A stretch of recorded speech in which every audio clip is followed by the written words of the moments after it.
पंचायत संसद जहां इतिहास लिखा जाता है, देश की संविधान बताया जाता है, वहां प्रधानमंत्री क्या कहना चाह रहे थे, जरा ये बता देंगे पंडित जवाहरलाल नेहरू के ऊपर?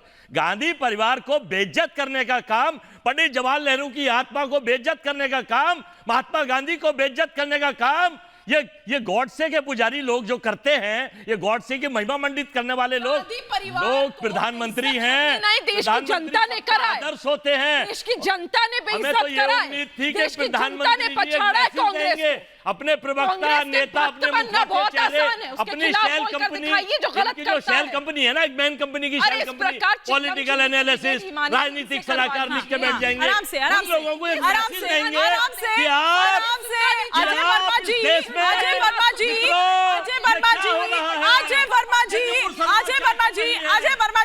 ठीक है अजय वर्मा जी एक सेकंड, तो आप फिर अजय वर्मा जी थोड़ा सा शांति, थोड़ा सा धैर्य। लेकिन आपकी बातें ये बता रही है कि दरअसल ये रणनीति है। कैप्टन सिकंदर रिजवी, ठीक है अजय वर्मा जी, ठीक है अजय वर्मा जी, निकट मैं आ रही हूँ अजय वर्मा जी, अजय वर्मा प्लीज। और जो आसाराम बापू को किस तरह पूछते हैं अजय वर्मा जी, 70 करोड़ महिलाएं माफी मांगने कि महाराज ये राक्षस के भेष में बन के, ठीक है सर, बाकी गेस्ट भी हैं, ठीक है भारत की संस्कृति और ठीक है अजय वर्मा जी सुन लीजिए, अजय वर्मा जी बाकी गेस्ट भी हैं मेरे पास, बाकी गेस्ट भी हैं। अजय वर्मा जी आप थोड़ा सा शांत होंगे? हाँ हिमानी जी एक बात बताऊं मैं आपको, यहाँ जो इतनी बड़ी बड़ी बात राक्षस और ये सब बोल रहे हैं, इन्हें भूलना नहीं चाहिए कि हिंदुस्तान की जनता ने उस व्यक्ति को वहां बिठाया जहां वो आज है, देश के प्रधानमंत्री। नेहरू को किसने बैठाया? मेरी बात खत्म नहीं, मोदी जी पहले प्रधानमंत्री, एक एक करके बहुत। अच्छा मैं आप तीनों को डर गए क्या? मेरी बात से डर गए? तीनों को रोक रही हूँ, पैनल पर एक महिला, आप तीनों को रोक रही हूँ। कैप्टन सिकंदर रिजवी जी, ये राजनीति का कौन सा स्तर आ गया है? मतलब राजनीति में प्रतिद्वंदी होते हैं समझ आता है, लेकिन प्रतिद्वंदियों को प्रतिद्वंदी ही माना जाए तब एक तार्किक, आप ये कह सकते हैं कि हेल्दी कंपटीशन होता है। लेकिन जब आप दुश्मन मानने लगते हैं तब शायद ये इस तरह की स्थिति आ जाती है और छीछा लेदर होती है।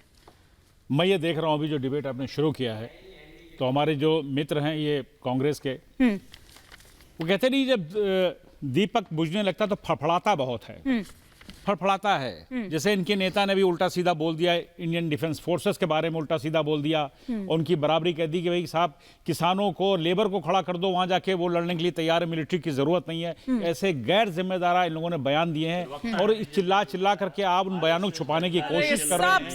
आपके लीडर ने कहा है तमिलनाडु के अंदर, उनकी स्पीच के अंदर है कि साहब लेबर को भेज दीजिए, किसानों को भेज दीजिए, बॉर्डर की सुरक्षा कर लेंगे। मतलब ये कहाँ का स्टेटमेंट है कि मिलिट्री की जरूरत नहीं है? आपने मिलिट्री को, हमारी डिफेंस फोर्सेस की आपने बेइज्जती करी। हमारे शौर जो वीर हैं, जो हमारे जो रात दिन खड़े होते हैं, सियाचिन से लेकर गलवान से लेकर जो हमारा अरुणाचल प्रदेश का बॉर्डर है, बर्फ में खड़े होते हैं, आपने उनकी बेइज्जती कर दी।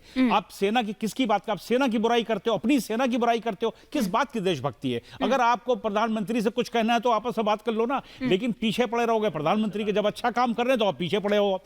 गलवान के अंदर जिस ढंग से हमारी कंट्री का डिफेंड किया गया है, सबने देखा, पूरी दुनिया ने देखा है, पूरी दुनिया ने देखा। इतनी ना तो फौज का वहां डिप्लॉयमेंट कभी इससे पहले हुआ था, ना कभी एक कदम चीन 200 माइल का एरिया चीन ने कब्जा किया था। अजय जी अभी आपकी आवाज नहीं भूल गए, इतिहास भूल चुके हैं। 62 की लड़ाई के बाद से जो कब्जा किया गया था, पहली बार उसने पीछे हटना शुरू किया था। जरा देखिए नक्शा उठाकर, और मिलिट्री का मूवमेंट देखिए, हमारी मिलिट्री क्या कर रही थी, हमारे वीर लोग कैसे खड़े थे बर्फ के अंदर। आप उसका मजाक बनाते हो और भाभी कहते हो हमारा प्रधानमंत्री है, भाभी है वो आपके प्रधानमंत्री है, वो क्या? और वो इस तरह की हल्के स्टेटमेंट देते हैं। कहां की पढ़ाई करी, मेरे समझ से बाहर की बात है। हम समझते हैं कि बेसिक स्कूल में हमारे क्या जो नवोदय बच्चे पढ़ते हैं उनको अकल ज्यादा है, वो हार्वर्ड वाले को नहीं है। इस तरह की बात नहीं की। अगर गैर जिम्मेदारी आसिफ अहमद खान